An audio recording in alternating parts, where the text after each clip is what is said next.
Saludos para todos y para todas. Les habla el profesor Joan Castro Hernández, participante del 10º Congreso Venezolano de Educación Matemática. Les doy la más cordial bienvenida a este gran evento, el más importante de la educación matemática venezolana. Y en este congreso he tenido la posibilidad de compartir los resultados de experiencias investigativas a lo largo de 6 años con respecto a la alfabetización matemática. En los anteriores videos he mostrado toda la concepción que hemos tenido de alfabetización matemática. Y bueno, en este voy a reflexionar sobre y también mostrar los resultados de una experiencia en educación multimodal. Esto a raíz de la presencia de la pandemia por COVID-19 que nos ha obligado a pasar de la educación presencial a la educación multimodal. Este, como todos los demás trabajos, se inspiran en mi trabajo de grado de maestría, que llevó por título Hacia la alfabetización matemática en el contexto de la educación media y la sociedad venezolana, presentado en el año 2019 en el Instituto Pedagógico de Caracas, donde fuimos acompañados por el profesor Darwin Silva Alayón como mi tutor. Eso nos llevó a la presentación de 2 artículos, uno en la revista Paulo Freire de Chile, una revista de pedagogía crítica, sobre los intereses de los estudiantes en un proceso democrático de alfabetización matemática. Y otro en la revista RIPEN de Brasil, sobre la generación del conocimiento, matemática y realidad en experiencias de alfabetización matemática. Son artículos que invitamos a descargar, a seguir, a leer y a citar en la medida de las posibilidades. Bien, sobre la multimodalidad. Esta parte la hemos llamado multimodalidad y piedra de tranca.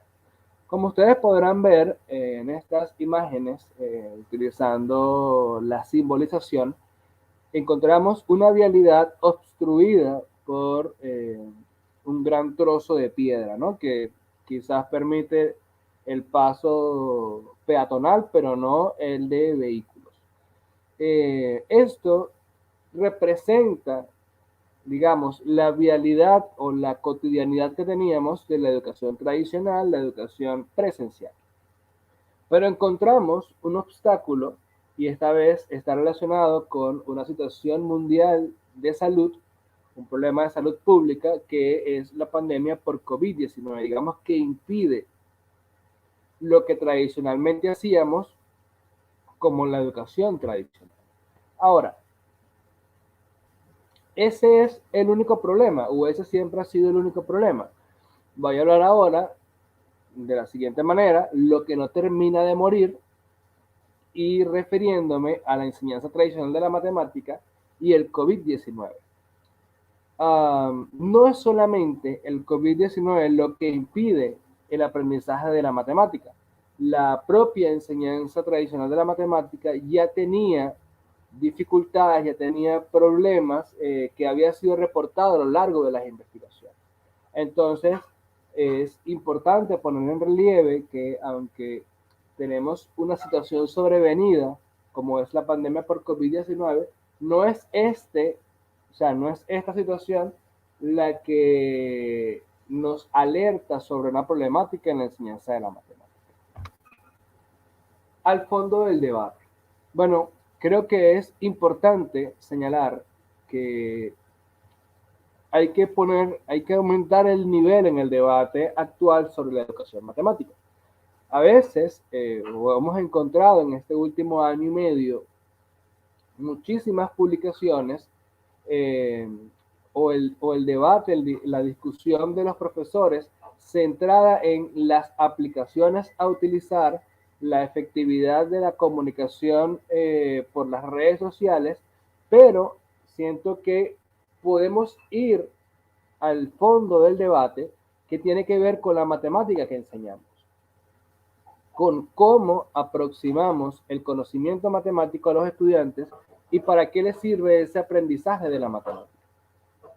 Como ya lo hemos comentado, tenemos una visión del aprendizaje de la matemática con una concepción, con una visión política, amparados en las ideas de Paulo Freire y de Oles Comox, que se llama alfabetización matemática, donde la matemática que tú aprendes te permite comprender situaciones reales, reflexionar sobre ellas, para luego concluir, tomar una decisión o fijar una postura.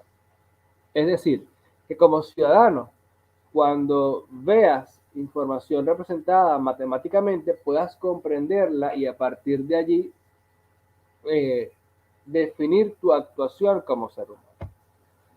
Ahora, caminos paralelos tiene que ver, bueno, primero mencionar que esta es una obra de arte en honor al venezolano Cruz Diez, padre del arte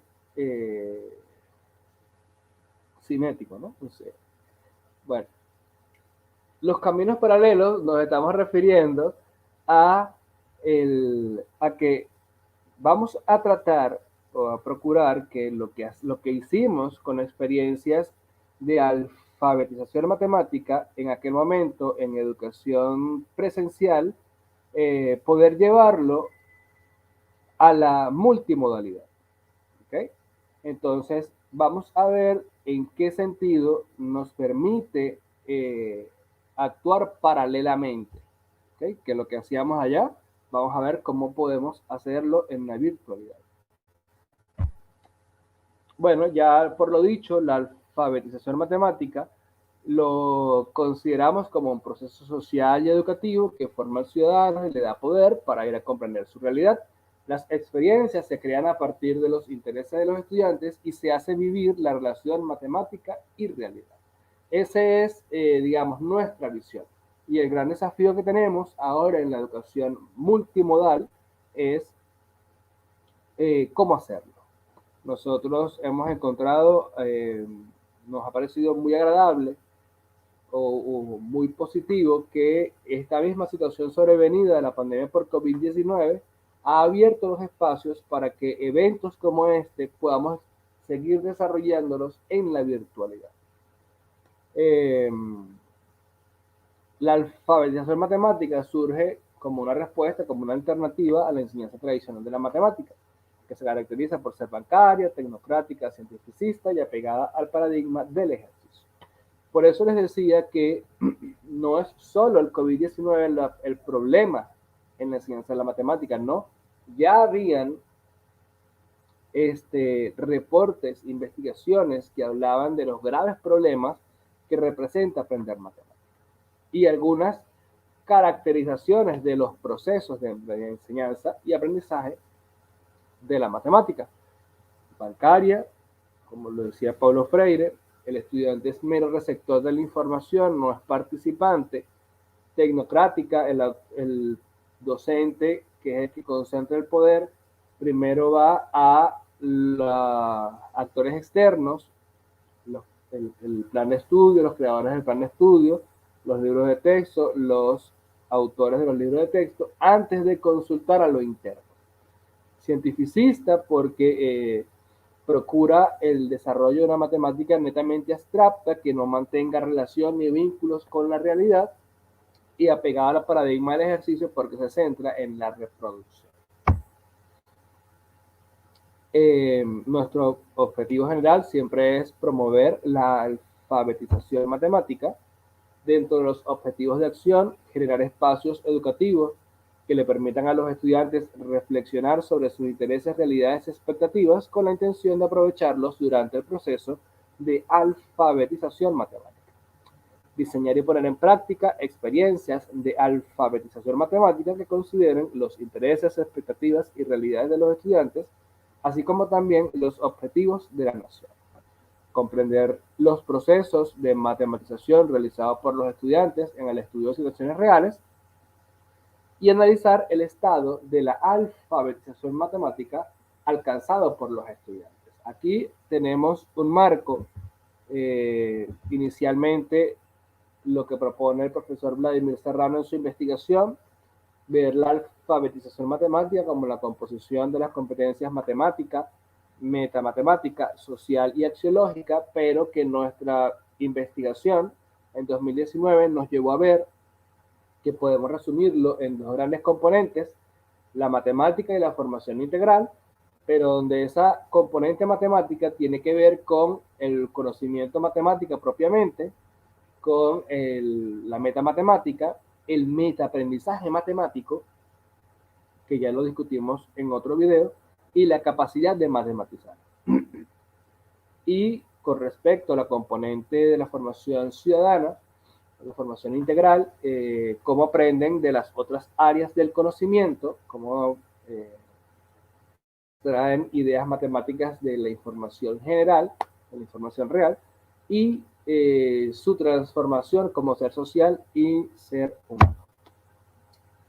Por todo lo dicho, es claro que el paradigma es el paradigma sociocrítico, porque pensamos, estamos convencidos de que la educación debe ser para formar al ciudadano, para transformar la sociedad. Y la metodología es de investigación, acción participativa y transformadora, porque estamos siempre promoviendo incorporar a nuestra práctica, a las experiencias, los intereses de los estudiantes, las subjetividades de los estudiantes y de todos los actores de la comunidad educativa.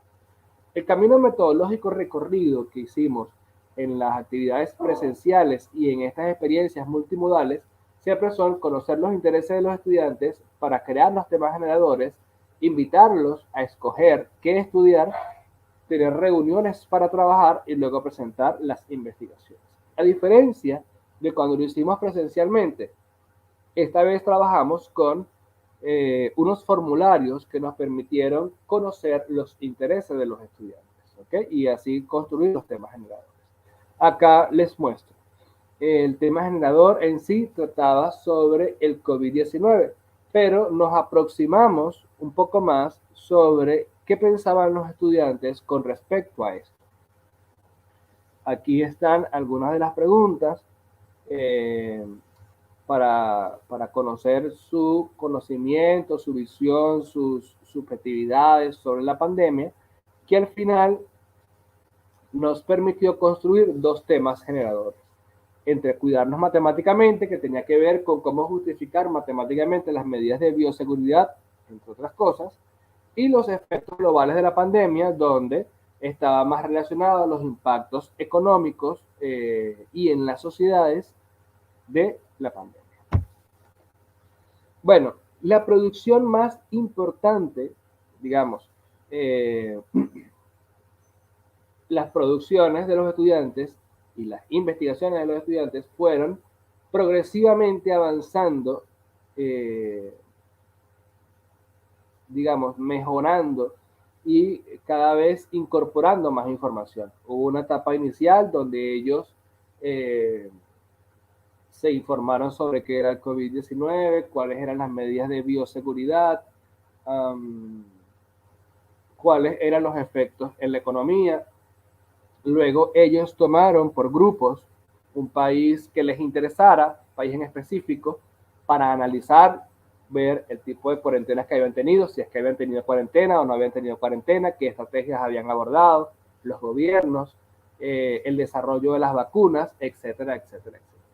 Pero siempre en global, digamos, sin importar el grupo en el que el tema generador al que pertenecían, íbamos analizando la tabla de los casos por COVID-19.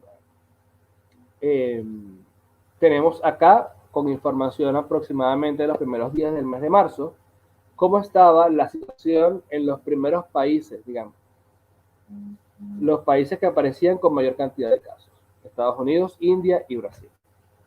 Y los estudiantes se hacen una pregunta. Solo con estos datos podemos concluir que son los países más afectados. La verdad, o sea, la respuesta a la que ellos llegan es que no. Para hacer una mejor comparación entre los países, se realizó el siguiente modelo matemático. Ok. La principal producción de todas las investigaciones de los estudiantes fue la creación de un modelo matemático que les permite la comparación entre países. Eso es, digamos, la mayor producción que se hizo.